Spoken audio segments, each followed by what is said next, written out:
நாம ஆட்சிக்கு வந்து சரியா 40 நாள் ஆகுது. அதுக்குள்ள என்ன செஞ்சீங்கன்னு கேக்குறாங்க. ஒரு லிஸ்ட் ஒன்னு சொல்றேன் கேளுங்க. பெண்கள் பாதுகாப்புக்காக சிங்கப்பெண் சிறப்பு படை, 200 யூனிட் வரை கட்டணமில்லா மின்சாரம், போதைப் பொருள் ஒழிப்புக்காக தனிப்படை, குறுவை நெல் சாகுபடியை ஊக்குவிப்பதற்காக 134.83 கோடி சிறப்பு தொகுப்பு திட்டம், வழிபாட்டு தலம், ஸ்கூல், பஸ் ஸ்டாண்டுன்னு அதுக்கு பக்கத்தில் இருக்கிற 717 மதுபான கடைகள் மூடப்பட்டன. அங்க வேலையில் இருந்தவர்களுக்கு வேறு கடைகளில் வேலை, கவனிக்கப்படாமல் விடப்பட்ட அம்மா உணவகங்கள் புதுப்பிக்கப்பட்டன. பத்திரப்பதிவு துறையில் பகல் கொள்ளைக்கு புல் ஸ்டாப் வைக்கப்பட்டுள்ளது. வருகையில்லா ஆவண பதிவு முறை கொண்டுவர உத்தேசிக்கப்பட்ட செயல்பாட்டில் உள்ளது.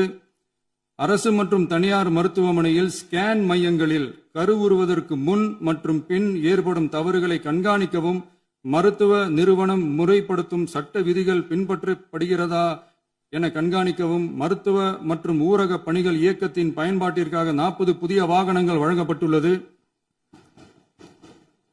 கூட்டுறவு வங்கியின் ஏழை எளிய மக்கள் வாங்கிய கடனுக்கு முதல் முத்தாய்ப்பாக ரூபாய் 2045 கோடி தள்ளுபடி வழங்கி ஆணையிடப்பட்டுள்ளது. ஒன்றிய அரசிடம் கேட்டுக்கொண்டதற்கிணங்க கடந்த 2 வருடமாக நிறுத்தி வைக்கப்பட்ட இருந்த ஜல் ஜீவன் மிஷன் திட்டம் புதுப்பிக்கப்பட்டு ஜல் ஜீவன் மிஷன் திட்டம் 2.0 நடைமுறைக்கு கொண்டு வரப்பட்டுள்ளது.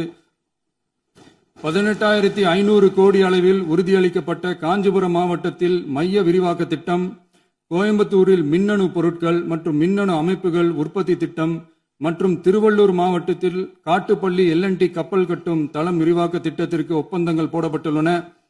அனைத்து நிர்வாக நடவடிக்கைகளும் மின்னணு முறையில் மாற்றம் கொண்டு வர நடவடிக்கை எடுக்கப்பட்டு வருகிறது.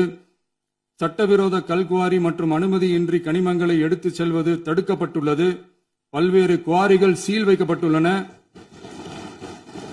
கனிமங்களை கண்காணிப்பது, எல்லைகளை நிர்ணயிப்பது மற்றும் ஆளில்லா விமானம் மூலம் அளவீடு செய்வது போன்றவற்றை செயல்படுத்துவதற்கான பணிகள் மேற்கொள்ளப்பட்டு வருகின்றன.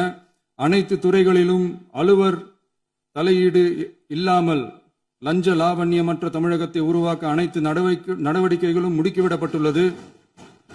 இதெல்லாம் சாம்பிள் தான், இன்னும் இருக்கு. இந்த வெறும் 40 நாளுக்குள்ளேயே இவ்வளவு செஞ்சிருக்கோம்னா இனி வர்ற நாட்கள்ல கொஞ்சம் கொஞ்சமா படிப்படியா ஸ்டெடியா உழைச்சி லஞ்சலாவணம் இல்லாத, ஊழல் இல்லாத, பெண்களுக்கு பாதுகாப்பான, சுதந்திரமான, டிரான்ஸ்பரண்டான தமிழ்நாட்டை நம்ம சொந்தங்களான தமிழக மக்களுக்கு தர்றதுதான் நம்மளோட ஒன் அண்ட் ஒன்லி டார்கெட். கண்டிப்பா அதை நிறைவேற்றியே காட்டுவோம். 8 கோடி மக்கள் நம்மளோட இருக்கிறப்போ ஏங்க இதை செய்ய முடியாது?